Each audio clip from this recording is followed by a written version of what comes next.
안녕하십니까. 채랑호랑의 최희준 변호사 이혁수 변호사입니다. 이번 시간에는 사회적으로 떠들썩하게 만들었었던 일명 신당역 살인 사건에 대해서 살펴보도록 하겠습니다.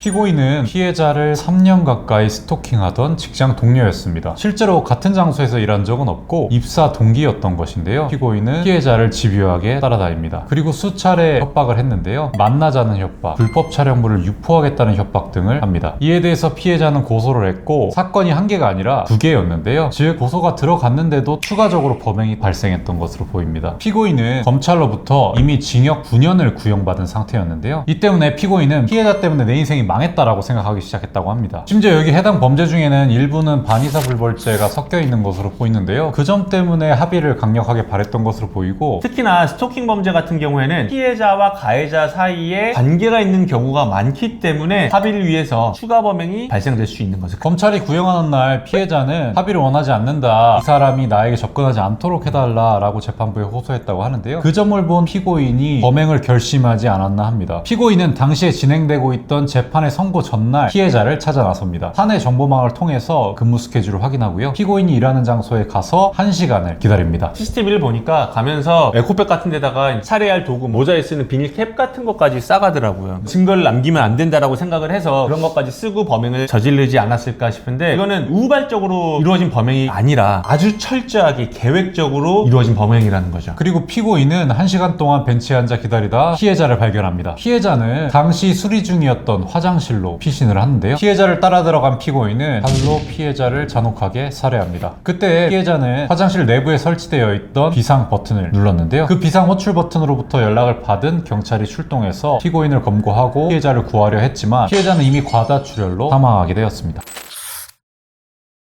전주환이가 살인을 저지른 그 다음날 원래는 스토킹 처벌법 위반 사건에 대한 선고가 잡혀 있었었죠. 당연히 전주환이 살인을 저지르면서 이 사건 선고는 미뤄질 수밖에 없게 되죠. 그리고 나서 연기된 선고 기일에 선고된 형량은 9년, 재판부는 검찰이 구형한 9년을 꽉 채워서 선고하였습니다. 자기가 지금 살인을 저질렀기 때문에 이거에 대한 처벌을 받게 될 거고, 이와는 별개로 지금 또 스토킹 처벌로 인한 처벌을 받게 되잖아요. 보통 이런 경우에 사건 병합을 많이 시키거든요. 왜 그러냐면 한 번의 처벌을 받는 경우에는 상대적으로 감형된 처벌을 받는 경우가 많다 보니까 머리 굴려가지고 감형을 받으려고 이제 꾀를 좀 쓴 거죠. 근데 이제 재판부가 선고를 강행했다라고 합니다. 그래서 일단 스토킹 처벌법 위반 등에 대해서는 9년, 살인 사건에 대해서는 형이 얼마가 선고가 됐죠? 재판부는 징역 40년을 선고했습니다. 근데 이제 더 재밌는 게 전주환이가 항소를 합니다. 그리고 나서 이 사건 병합을 항소심 가서 하게 됩니다. 병합해서 뭐 40년 초중반 정도 나오겠지 라는 생각을 하고 사건 병합을 하지 않았을까 싶어요. 그런데 항소심은 무기징역을 선고를 합니다. 오히려 형을 높여버린 건데요. 40년짜리의 중범죄에다가 9년짜리 중범죄를 더하니까 나오면 안 돼 하면서 무기징역을 선고를 해버린 겁니다. 그리고 나서 전주환은 심지어 상고까지 합니다. 하지만 당연히 받아들여지진 않았죠. 무기징역이 선고가 됐으니까 영원히 사회에서 격리가 될 거다라고 생각들을 많이 하실 텐데요. 법적으로 그렇지는 않습니다.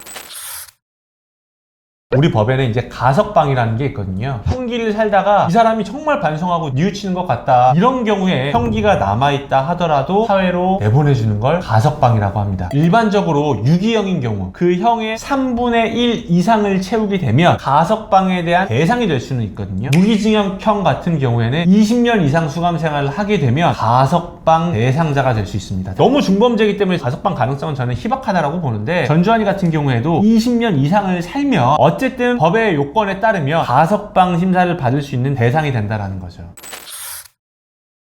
결국은 대법원에서 무기징역이 확정되면서 전주환에게는 본인이 그렸던 시나리오 중에 최악의 상황이 발생한 걸로 보이긴 합니다. 근로복지공단은 피해자의 유족에게 유족급여 등을 1억 9천만 원 상당 지급했습니다. 그리고 지급한 급여를 전주환에게 구상 청구를 했는데요. 그리고 무변론으로 승소했습니다. 결국 전주환은 1억 9천만 원의 구상금 채무를 떠안게 됐는데, 과연 근로복지공단이 1억 9천만 원을 유족에게 지급한들 전주환이 그 채무를 진들 피해자 가족께서 입은 상처가 회복될 수 있을까요? 이 사건을 기점으로 당시에 반의사불벌죄였던 스토킹 처벌법이 재정비가 되어서요. 지금은 스토킹 처벌법은 피해자와 합의를 본다고 하더라도 공소가 제기되고 수사가 계속 진행될 수 있는 범죄로 남아있습니다. 앞으로 이런 사건이 재발하지 않도록 피해자를 보호하는 법률이나 사회적 제도들이 조금 더 완비되었으면 하는 바람입니다. 자, 이번 시간에는 사회적으로 큰 공분을 일으켰었던 신당역 살인 사건에 대해서 살펴봤습니다. 앞으로 유사한 범죄조차도 절대 일어나서는 안 되는 범죄라고 생각을 하고요. 그런 차원에서 다시 한번 사회적인 경각심을 좀 깨워드리고자 이 사건을 소개를 해드렸습니다. 다음 시간에도 사회적으로 큰 이슈가 됐었던 사건을 가지고 여러분을 찾아뵙겠습니다. 지금까지 촬영호랑의 최유진 변호사, 이효석 변호사였습니다.